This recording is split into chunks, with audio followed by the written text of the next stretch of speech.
Hello. Today we are going to talk about grammatical transformations. We cannot say that lexical grammatical transformations are separated absolutely from one another because all words have forms, all sentences contain form words organized in a certain way in both languages. And you'll see that some of grammatical transformations are similar to what we're talking about as lexical transformations, but still grammar is in our focus today. Now, to summarize the reasons for applying grammatical transformations, I would like you to look at the next slide. Okay, this is definition. Of course, definition is includes the main idea. It defines the grammatical transformation as the changes made in the grammatical pattern of the sentence or its elements as required by the target language rules. So this is what I said, that something existing in another language, not existing in should be compensated, and the rules of the target language are to be observed, obligatory. Otherwise, the translation doesn't sound natural. So the reasons for grammatical transformations: complete or partial discrepancy of grammatical categories, forms, and features of source language and target language. For instance, I've already given you some examples.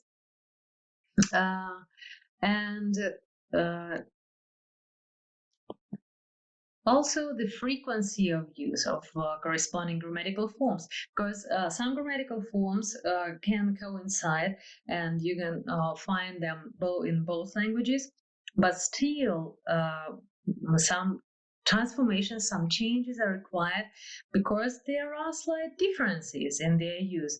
For example, frequency. For instance, studies showed that possessive pronouns in English are used 5 times more frequently than in Ukrainian. It means that while translating from Ukrainian into English, we have to use them much more often than we find them in Ukrainian. And the same can be said about the passive voice, which is 4 times more commonly used in English than in Ukrainian. So in Ukrainian is more characterized by impersonal sentences, where we don't know the doer of the action. And in this case, translation into English requires the use of the passive forms instead of the impersonal, because they are not so frequently used. Of course, we can follow the source text and we can translate this sentence with the help of the impersonal sentence in English using formal it that doesn't bear any meaning, but shows some that we are not interested in the doer. But it is more naturally to use the passive voice if we are not interested. If the action is in focus or the object of the action is in focus, then passive is more appropriate. Another reason for applying grammatical transformations is the difference in compatibility of words. Especially it concerns the verbs. If we are talking about grammatical compatibility, it's also called governance, and what form of the object this or that verb requires. So you know that there exist transitive and intransitive verbs. Transitive verbs usually can take or even require the use of the accusative case in Ukrainian. And of course, it is nominative. It looks like nominative in English, but actually for us Ukrainian speakers, we feel the accusative case here. I'll give you an example of the verb, Ukrainian verb знати. Знати щось. Знати граматику, знати математику, граматику, математику, знати Петра. Petra, mathematical, grammatical, the accusative case of all these three nouns. So this transitive verb znati requires the use of accusative. What do we find in English? If we translate znati with the help of the verb to know, we would have the same. To know Peter, to know grammar, to know math. But if we use this verbal phrase to be aware of, then we'll find that the preposition of here is required here, and of phrase in English is the sign of the genitive case or possessive case. So this is the difference, grammatical difference between znati щось and be aware of something.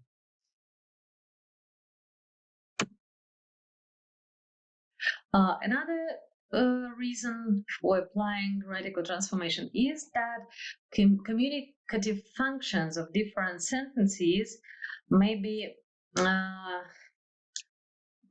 diverse and may not coincide in English and Ukrainian. A good example of that is a polite request. In Ukrainian, it is usually a declarative sentence. It is not a question, and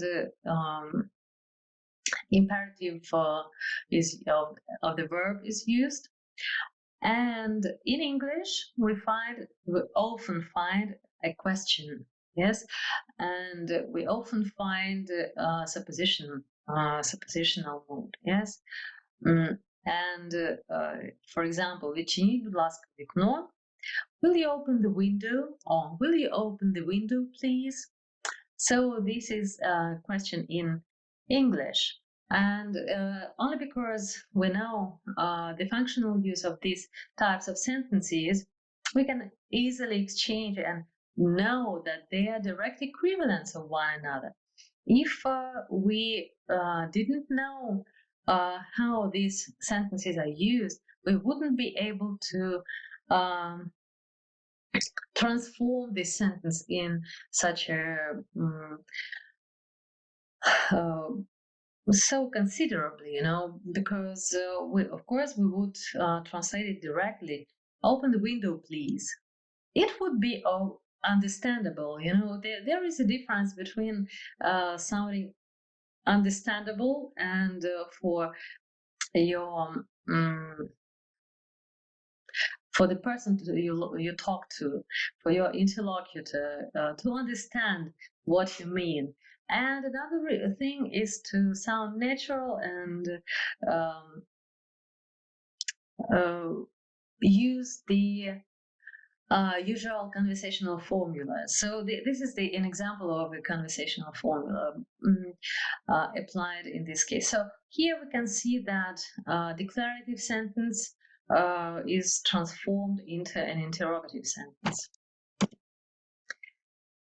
And also there are some patterns, some set phrases, some set expressions that or set structures used either in Ukrainian or English, and only knowing these structures, we can apply this translation. Like in this example, вибачте, що я не знімаю рукавички. Excuse my gloves.